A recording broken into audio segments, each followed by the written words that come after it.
అనగనగా ఒక ఊరిలో మేక పిల్ల ఉంది. తనకి 4 పిల్లలు. 4వ దాని పేరు మేమే. తను మాట తనకి తొందర ఎక్కువ, అసలు మాటనే విడదు. తనకి ఒక రోజు ఢిల్లీ రాజుని చూడాలని ఆశ వచ్చింది. తను పరిగెత్తుకు అమ్మకి చెప్పి, నేను ఢిల్లీ రాజుని చూడడానికి వెళ్తున్నాను, నువ్వు అంత చిన్నదానివి, నువ్వు వెళ్ళలేవు అనింది అమ్మ. కానీ మేమే పరిగెత్తుకుంటూ వెళ్ళింది. దారిలో తనకి నీరు కనపరిచింది.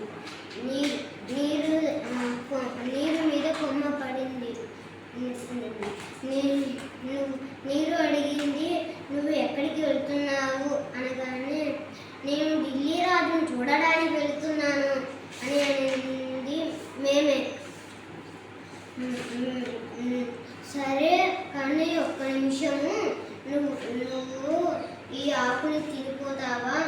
అమ్మో, నేను ఢిల్లీ రాజును చూడాలి, నాకు సమయం కూడా తక్కువగా ఉంది, నేను వెళ్ళాలి అంది మేమే పరిగెత్తుకుంటూ వెళ్తూ ఉండగా తనకి నిప్పు కనపరిచింది. నిప్పు అడిగింది, నువ్వు ఎక్కడికి వెళ్తున్నావు అని. నేను ఢిల్లీ రాజు దగ్గరికి వెళ్తున్నాను అని అంది మేమే. అనగానే, నువ్వు కాస్త ఈ పుల్లల్ని జరుపుతావా అనగానే, లేదు నేను ఢిల్లీ రాజును చూడాలి అంతే. అందుకని మేమే ముందుకు సాగింది. మేమే వెళ్తూ ఉండగా తనకి గాలి కనపరిచింది. గాలి అడిగింది, మేమే నువ్వు ఎక్కడికి వెళ్తున్నావు? నేను ఢిల్లీ రాజుని చూడాలని వెళుతున్నాను, ఒక్క నిమిషం ఆగు, ఈ ముళ్ళ కంపల్ని తీసి పక్కన పడేస్తావా? నాకు పుచ్చుకుంటుంది. లేదు నేను ఢిల్లీ రాజును చూడాలి అని మేమే పరిగెత్తుకుంటూ వెళ్ళి ఢిల్లీలో అడుగు పెట్టి వెళ్తూ ఉంది. తను మార్కెట్కి చేరుకుంది. అక్కడ వంటవాడు కనపచ్చాడు. అతను రాజు వంట చేసేవాడు. తను చూసి, నన్ను రాజు దగ్గరికి తీసుకెళ్ళావా అనగానే, సరే నేను రాజు దగ్గరికి తీసుకెళ్తున్నాను, నేను రాజు దగ్గరనే పని చేస్తున్నాను అని చెప్పాడు వంటవాడు. వెళ్తూ ఉండగా, అమ్మయ్య మంచి కూర దొరికింది, డబ్బులు కూడా వేస్ట్ అవ్వడం ఎందుకు అని ఇంకా దాన్ని తీసుకెళ్ళి ఒక కుండలో నీరు పోసి మూత పెట్టి మేమే దాని మీద పెట్టాడు. ఎవరైనా వస్తే నిన్ను తీసుకుని వెళ్ళిపోతారు, అందుకని నువ్వు ఇక్కడనే ఉండు అన్నాడు.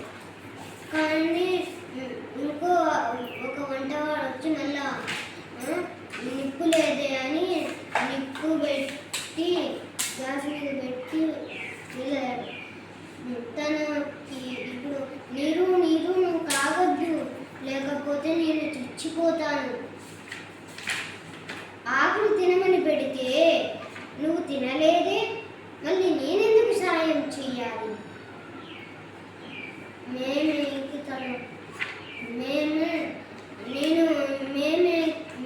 మీదకి నీరుకి జాలు పడింది. అందుకని నేను కాకూడదంటే మంట ఆరిపోవాలి. మంట నువ్వు ఆరొద్దు, ఆరిపో, లేక నువ్వు మండుతూనే ఉంటే నేను చచ్చిపోతాను అనింది మేమే. కాస్త పుల్లలు అక్కడ పెట్టమంటే పెట్టలేదే, మరి నేనెందుకు సాయం చేయాలి? మంటకి మేమే మీద జాలి కలిగింది. నేను మండకూడదంటే గాలి వీచకూడదు. గాలి నువ్వు వీచొద్దు, లేకపోతే నేను చచ్చిపోతాను. అందుకని గంప తీసి అక్కడ పెట్టమంటే పెట్టలేదే, మళ్ళీ నేనెందుకు సాయం చేయాలని మేమేకి తన తప్పు తెలిసి వచ్చి వచ్చింది. ఉమ్, గాలికి మేము మీద జాలి కలిగింది. సరే, నేను నీకు సహాయం చేస్తాను, వెళ్ళు. చూసావా, నువ్వు వాళ్ళకి సాయం చేయలేదు, వాళ్ళు నీకు సాయం చేయలేదు. నా మాట విని అతను మూత తీయగానే నువ్వు పరిగెత్తు, సరేనా? నేను మంటని ఆపుతాను అని అన్నాడు. తను వంటవాడు మూత తీసి మూత తీయగానే మేము చిక్కలో పరిగెత్తింది. ఇంటికి సిటీలో నుంచి వెళ్ళిపోయింది. నేను ఇంకా ఎప్పుడు సిటీ వద్దు, రాజు వద్దు, నాకేమీ వద్దు, నేను అమ్మ మాటనే వింటూ అనుకుంటూ వెళ్ళిపోయింది. ఇంటికి వెళ్ళగానే అమ్మకి జరిగింది మొత్తం చెప్పింది. అమ్మ ఇంక నేను నీ మాట వింటాను అని అన్ని మేమే తన తప్పు తెలిసి చేసింది. Very good.